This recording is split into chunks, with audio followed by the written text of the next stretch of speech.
There are still thousands and thousands and thousands of stolen documents that Donald Trump took to Mar-a-Lago that we do not know the contents of. But as of the last day, we do know the contents of a few, and it is not looking good. According to a source from inside of the investigation, at least one of the documents seized by the FBI describes Iran's missile program. Okay, other documents described highly sensitive intelligence work aimed at China. And so from the very early on in this investigation, we had heard through leaks that there were documents that were of a national security nature. There had been talk about programs or documents having to do with nuclear programs. We don't have any more information about that right now. But it has been easy over the past few months to forget about those early leaks and to start to focus on, for instance, Trump's conversations with Bob Woodward, where he's talking about letters to the dictator of North Korea. Some of them were letters, yes, and others were about the most sensitive sorts of information. And the sources have said that this is not just a thing where it would look really bad if these were to come out. There would be ongoing damage to America's ability to conduct these sorts of intelligence operations. They say that any unauthorized disclosures of specific information in the documents would pose multiple risks. People aiding US intelligence efforts could be endangered, and collection methods could be compromised. Some of the people referenced in the documents could still be assisting the United States, and their lives would almost certainly be forfeit either in Iran or in China were that to be discovered. Not to mention the fact that were details of whatever is in these documents to come out, I have a feeling that neither Iran nor China would like it and might retaliate in some fashion. And so we don't know about, again, all of the other documents. They do say that the classified documents about Iran and China are considered among the most sensitive, which it's a sentence that's structured as if it's supposed to make us feel better, but I would really rather that those were the most sensitive. I don't like the idea that there's other stuff that's comparable to missile technology or defense, spies that are embedded inside of China and things of that sort. And so they are leaving open the door in that statement that there are potentially even more sensitive documents. And remember, these are the sorts of things Donald Trump specifically chose to steal from the United States government when he's finally booted from the White House. Yeah, so in order to get to the right result here, the most important part is for us to understand the depth of the problem and to ignore the zombies. So I'm going to explain what that means in a second. First, let's do the usual comic/tragic situation that always arises with Donald Trump. So first subpoena goes, not subpoena, the first request goes out. Hey, it looks like you've stolen some of the documents, Mr. President. Could you please return them? Obviously, there'll be no consequences. You're among the elites. We're ever so sorry to bother you for having caught you as breaking the law, but can you return them? He returns some of them. In that batch, there's 184 classified documents.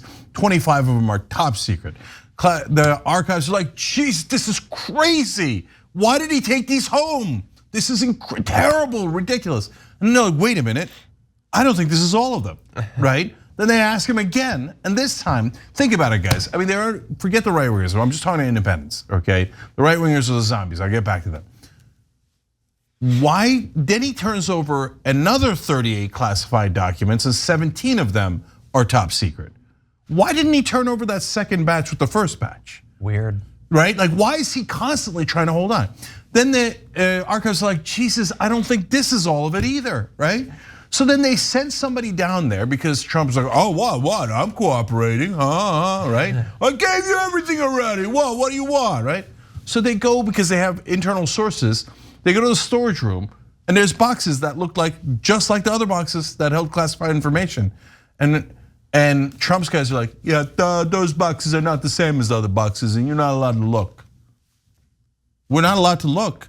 Those look like top secret documents. No, you're not allowed to look, and besides, they're not there, okay? And Trump and his lawyers signed the thing saying, no, we don't have any more. We don't have any more.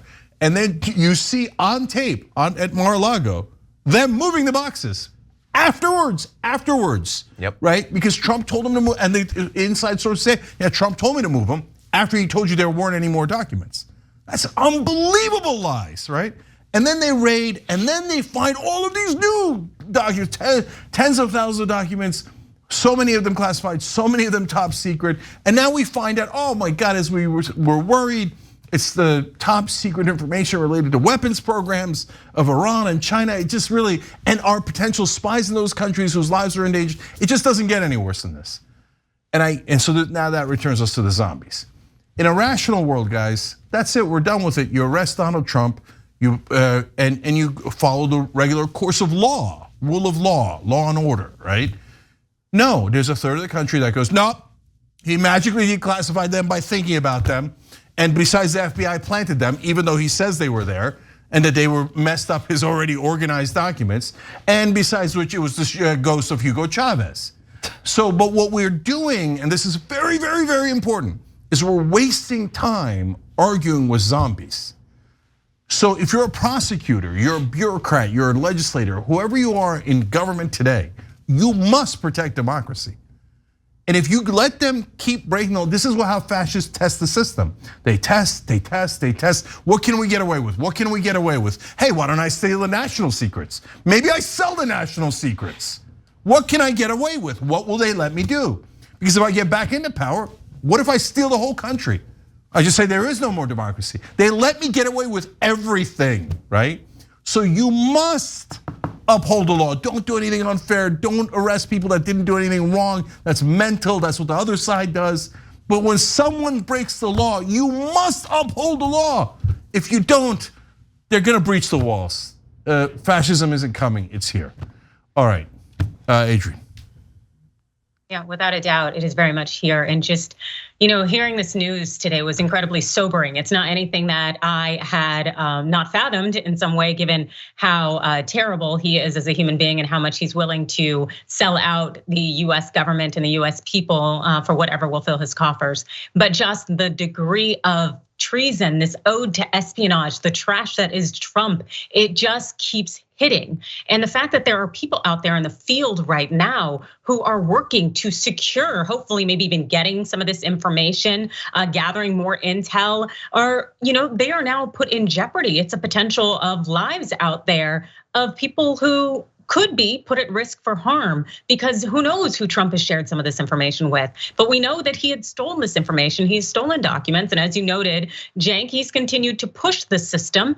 And he has done it all under this protection of the fact that he is former president. And it is completely and utterly disheartening to see that our system continues to allow this man to run amok. And especially this man, he talked a big game back in the day, what about being so tough on China, also claiming to be tough on Iran. And it's clear that he is willing to compromise America's national security, largely for his own financial gain, because I'm certain that's what he has. At the end of the day, that is what he is doing this for. And it's utterly disgusting, but it's equally problematic if our government does nothing about it. Yeah, and you said right there, who knows who he shared the documents with.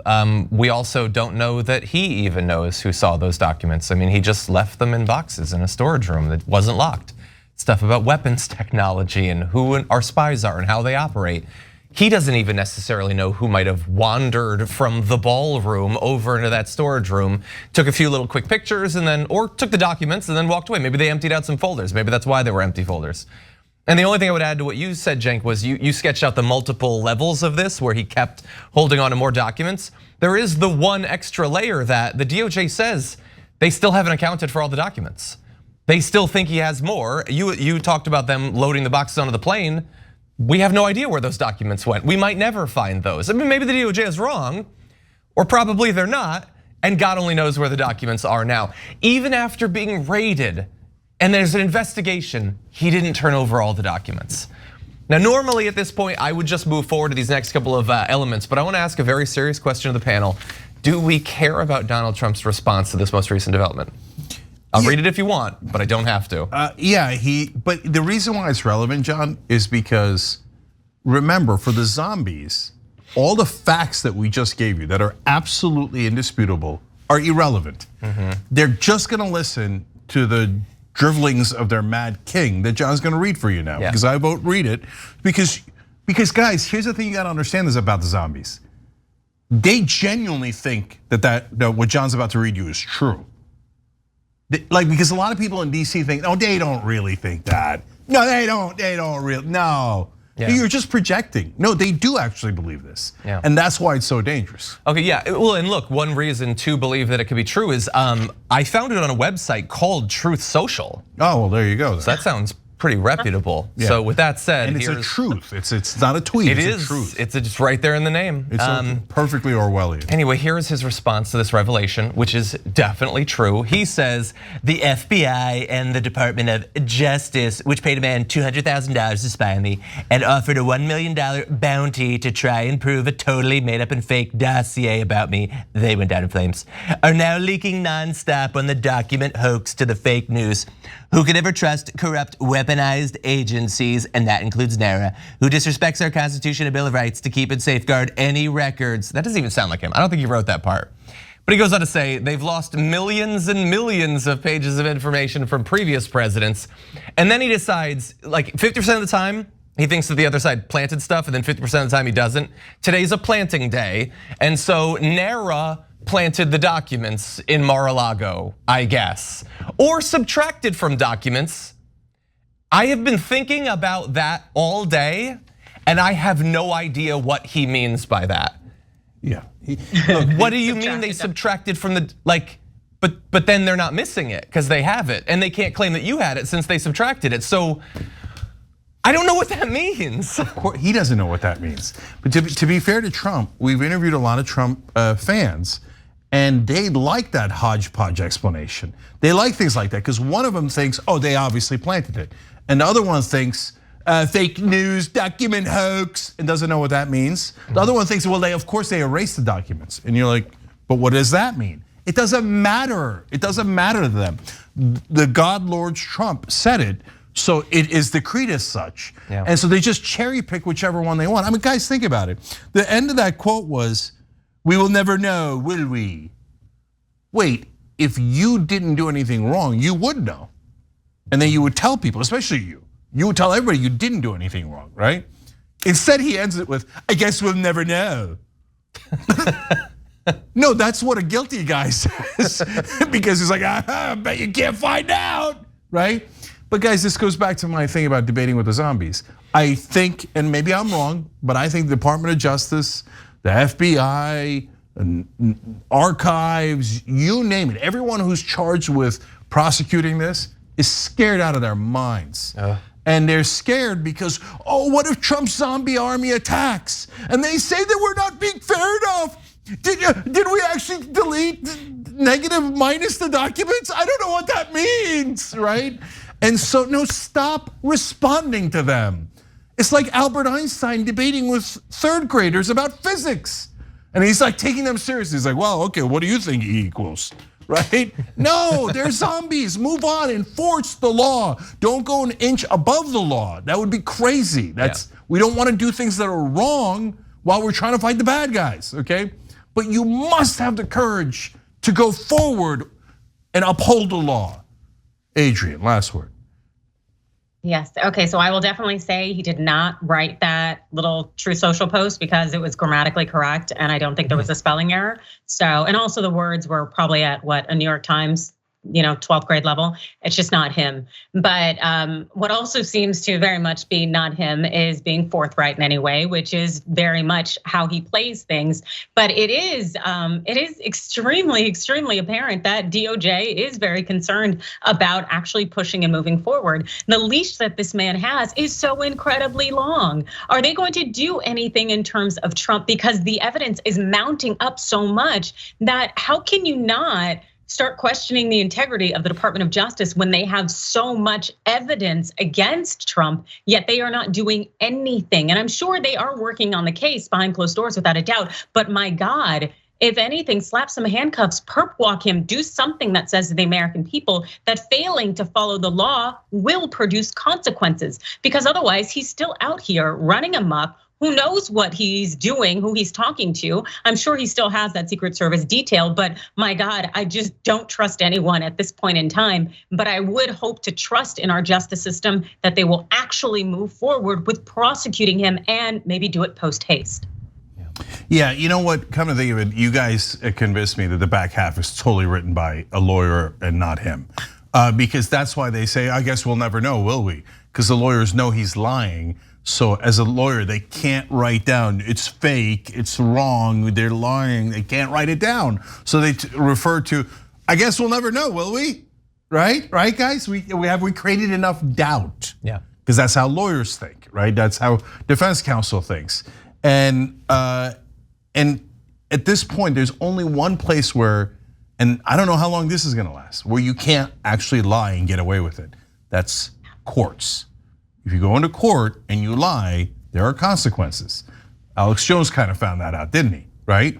Are you going to just bring him into court?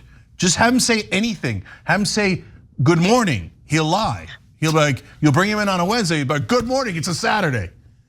Okay, and I'll tell you what, this Saturday was erased by the National Archives, but I found it and brought it back, okay?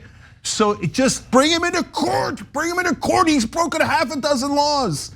Do your goddamn job, have the courage to stand up for our democracy. Yeah. Well, they put out the actual subpoena for him on the January 6th committee, so maybe, it's not a court, but he would be under oath.